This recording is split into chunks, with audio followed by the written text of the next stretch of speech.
দাঁড়িয়ে রয়েছি কুলাউড়া উপজেলার আলীনগর সীমান্তে 12 সীমান্তে শেষ জিরো পয়েন্ট। আমার বাম পাশেই এক পাশে কিন্তু জিরো পয়েন্ট রয়েছে।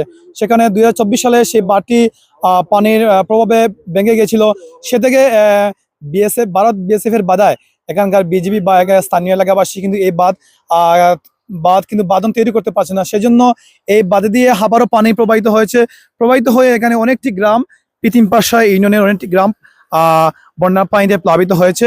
এখানকার এলাকার অনেক কৃষকের জমি এখন ক্ষয়ক্ষতি হয়েছে, ফসলের ক্ষয়ক্ষতি হয়েছে, ঘরবাড়ি প্লাবিত হয়েছে। অনেক কৃষকরা তারা দাবি জানিয়েছে দ্রুত এই বাঁধটি, সরকারকে দাবি জানিয়েছে দ্রুত এই বাঁধটি বাঁধন করে তাদেরকে এই ইয়ে থেকে তাদেরকে মুক্ত করার জন্য। এবং আমরা স্থানীয়দের সাথে কথা বলেছিলাম। আমরা একজন এখানকার স্থানীয় কৃষকের সাথে কথা বলবো যে এই বাঁধ সম্পর্কে তিনি বলবেন। বান্ধর কথা তো আমরা আগেও মারছি, এখনো মারছি। যে আমরা বানটা জেলা যেভাবে হয় আমরা সরকারের আবেদন জানাইছি যে আমরা বানটা ওয়াল লাগিয়া ওই জিরো পয়েন্টটা কিন্তু দিয়ে 50 গজ বিতে দিয়ে দিলে তো কোনো অসুবিধা নাই। ও বানটা আমরা লাগি দেওয়াল লাগিয়া আমরা বারেবার সরকারের কাছে অনুরোধ করতেছি আমরা বানটা জেলা হয় আমরা বানটা দেউকা আর বিএসএফ এর বাধার কারণে আমরা বানটা দেওয়া না। তো সরকারে চাইলে এই বানটা দিতে পারবা সমুদ্রের ভিতরে আমরা বানটা চাই। আমরা যে এখন বেমারি মানুষ রবির বাজার পর্যন্ত লিয়া যাওয়া যাইতো না।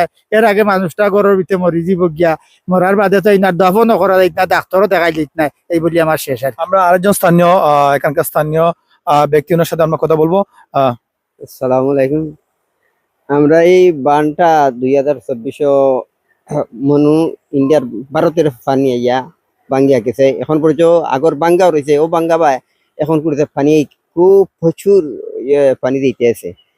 বুঝছি বাড়িঘর নষ্ট করছে, জায়গা জমিন অনেক বাড়িঘর নষ্ট করতেছে, জায়গা জমিন মানুষের এখন রুগীলে মারা যায় যদি বা অসুস্থ থাকে আর বেদা লইয়া দেওয়া যাইত না। এই অবস্থায় আমরা তো ওই জিরো পয়েন্ট কারণে বেশি বাঁধ দিতে নিষেধ করতেছে, বুঝছো নি? কারণে আমরা বান না আমরা সরকারের কাছে আবেদন। আমার সালাম। আমরা আসলে আপনাকে দেখেছিলাম আজকের এই বাদের আপনার দেখেছি। আমরা ইতিমধ্যে আমরা পানি উন্নয়ন বোর্ড মৌলভীবাজার জেলা পানি উন্নয়ন বোর্ডের সাথে কথা বলেছি। উনি জানিয়েছেন গতকাল রাত থেকে কিন্তু পানি বাড়ছে মন নদীর, এবং মন নদীর পানি এখনো বাড়তে রয়েছে, পানি আরো বাড়বে বলে তিনি জানিয়েছেন। আমরা কুলাউড়া উপজেলার ইউনোর সাথে কথা বলছিলাম। উনি মিসেস সানজিদা আক্তার জানিয়েছেন যে তিনি এই বাঁধ ভাঙ্গনের খবর তিনি জেনেছেন। তিনি এখানকার যে কৃষকের যা ক্ষয়ক্ষতি হচ্ছে তিনি ইতিমধ্যে তিনি তালিকা করা ত্রাণ দেওয়ার চেষ্টা করবেন, এবং পানি উন্নয়ন বোর্ডকে তিনি বলে দিয়েছেন যে এই বাঁধটি দ্রুত সমাধান বেঁধে কৃষকদের এই পানি থেকে রক্ষা করার জন্য তিনি বলে দিয়েছেন। আমরা স্থানীয় সরকারকে জানিয়েছি। আর এই বাঁধটি এখন হচ্ছে শুধু তো ভারত বিএসএফ এর বাধার কারণে এই বাঁধটি 2024 সাল থেকে এখন পর্যন্ত বাঁধ নির্মাণ করা হচ্ছে না। আমি 12 সীমান্ত বাংলাদেশ আলীনগর বর্ডার থেকে বাঁধ ভাঙ্গন থেকে আমি রাজু আহমদ।